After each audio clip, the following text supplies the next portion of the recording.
Embassy ও consulate অফিসে vote দেওয়ার ব্যবস্থা করতে হবে।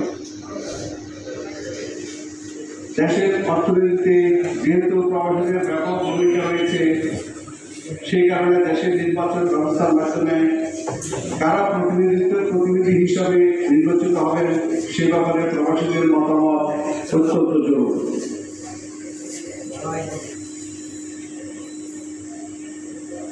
আমেরিকা, ইউরোপ, কানাডা এবং অস্ট্রেলিয়ায় জাতীয় নির্বাচনের আগের দিন এবং যেসব দেশে বাংলাদেশের সাথে সময়ের পার্থক্য কম সেসব দেশে একই দিনে ভোটের ব্যবস্থা করা যেতে পারে।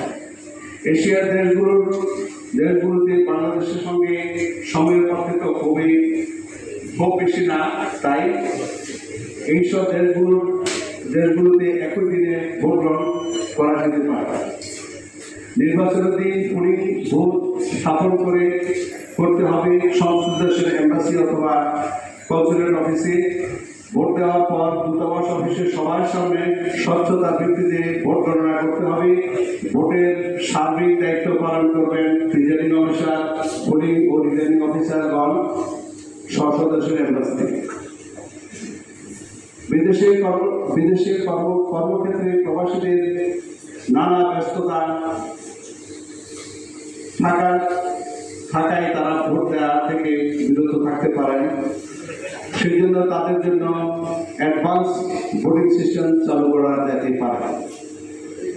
বিদেশে পোস্টাল ব্যালট সিস্টেমে ভোট দেওয়া দীর্ঘমেয়াদী জটিল প্রক্রিয়া, তাই ভোটদান প্রক্রিয়া স্বচ্ছতা আনতে ও সময় বাঁচাতে ডিজিটাল বা অনলাইন ভোটিং সিস্টেমও চালু করা যেতে পারে।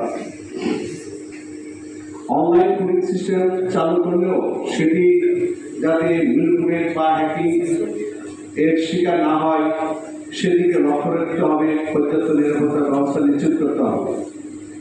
ভোট দেওয়ার পদ্ধতি স্মার্ট, সহজ এবং দ্রুত করতে হবে। ইলেকশন কমিশনের নির্ধারিত অ্যাপস ডাউনলোড করে নিবন্ধিত মোবাইল ফোনের মাধ্যমে প্রবাসীদের ভোট দেওয়ার কথা বিবেচনা করা যেতে পারে। প্রিয় সাংবাদিক ভাইরা, আমরা প্রবাসীরা চাই বাংলাদেশের শাসনতন্ত্র ও নির্বাচনী ব্যবস্থায় যেন প্রবাসীদের স্বতঃস্ফূর্ত অংশগ্রহণ ও ক্ষমতা বদলের জন্য আমাদের প্রাধান্য দেওয়া হয়। তা না হলে প্রবাসীরা এই রাষ্ট্রের সংস্কার ও পুনর্নির্মাণে অংশগ্রহণ হারিয়ে ফেলবে। প্রবাসীরা